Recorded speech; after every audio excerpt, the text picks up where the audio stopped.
Welcome back to The Explainer.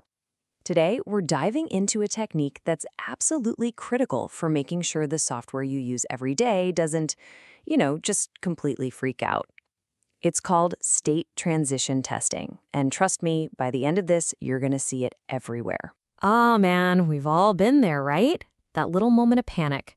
You're at an ATM, you've already messed up your PIN twice, and now you're just staring at the screen thinking, okay, what happens if I get this wrong one more time? Well, believe it or not, somebody had to design and test that exact sequence of events. The software has to know precisely what to do next. So how do software developers make sure the machine gets it right every single time without fail? They don't just guess. They use a formal process to map out every single possibility.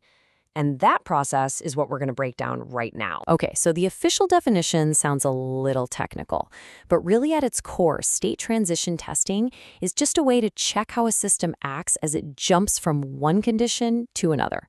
The whole thing breaks down into just three super simple ideas. First up, you've got the state. A state is just a specific mode the system is in at any given moment. Is your phone in silent mode? Is the traffic light red? Are you logged into a website? That specific condition, that's its state. Then, something has to happen. That's the event. An event is the trigger. It's you clicking a button. It's a timer hitting 0. It's the system getting new data. It's whatever happens to the system to make it do something. And finally, that event happening in that state, it causes an action. The action is the result. The system shows an error message. It saves your document. Or, and this is the key part, it moves the system into a totally new state. So remember that cycle. State, event, action. All right, to make all this sink in, let's go back to our ATM problem.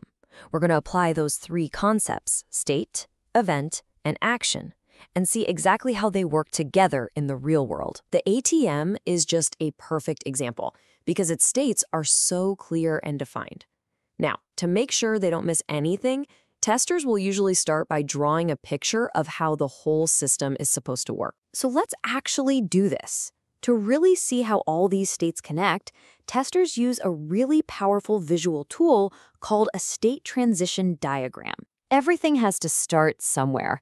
So after you put your card in, the ATM goes into its first state, wait for PIN. It's not doing anything else. It's just sitting there waiting for you to make a move. And here's where it gets really interesting. One single event, you entering your PIN, creates a fork in the road. If your PIN is good, awesome, you go to the happy access to account state. But if it's wrong, the system immediately pushes you into a brand new state. First try. And this is where you really see the transition part in action. Each wrong PIN is an event that moves you to the next state in this failure sequence. You go from first try to second try, then to third try. One last mistake, and the system takes its final action and transitions to that dreaded eat card state. It's a perfectly logical, step-by-step path. So now, with this map, testers can be really systematic. They'll create a journey with a start state and an end state. So one test might be start at waiting for PIN, enter correct PIN, end at access account. Then they'll test another path, 2 wrong PINs, then a correct one. With each test, they're basically coloring in the parts of the map they've covered, and they just keep going until every single circle and every single arrow on that diagram has been tested. Now, diagrams are awesome for getting that big picture view, but when a system gets really complex, a drawing just isn't enough. That's when testers pull out an even more rigorous tool, the state transition table. And that's a really important question, right? Imagine a system with dozens of states. The diagram would just become a crazy tangled mess of lines and boxes. It's super easy for your eyes to just miss a path or to forget a specific combination of events. And this is precisely why testers also use tables. As one expert said, tables force you to be systematic. They're like a super strict checklist that makes sure absolutely no stone is left unturned. So here's how that table works its magic. Each row is one single non-negotiable transition. You start in a current state, an event happens, And depending on a condition, the system takes an action and moves to a new state.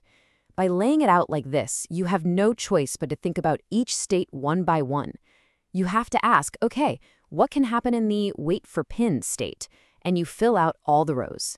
Then you move on to first try and do the exact same thing. This row-by-row method makes it almost impossible to forget a combination that a messy diagram might hide. All right, so we've talked about the what and the how. Let's wrap it all up and focus on the why. Why this technique is so vital for building software that we can all actually depend on. So let's boil it all down. First off, this is not just for ATMs. You can use this logic on pretty much any system with states, a login form, a shopping cart, even a video game character. Now, the hardest part is always that work up front, just thinking through every possible state and transition. But the payoff is massive because this technique is amazing at finding two types of really nasty bugs. First, bugs that only show up after a very specific history of events, and second, dead ends in the software. States you can get into but can never get out of. So the next time you're using an app, try looking at it through this lens. Is your Amazon order processing or has it shipped? Is your YouTube video playing, paused, or buffering? Those are all states, and it just shows how this kind of logic is running silently behind almost everything we do online. So I'll leave you with the question on the screen. What hidden states are running the apps you use every single day? Once you start looking, you'll see them everywhere. Thanks for watching The Explainer.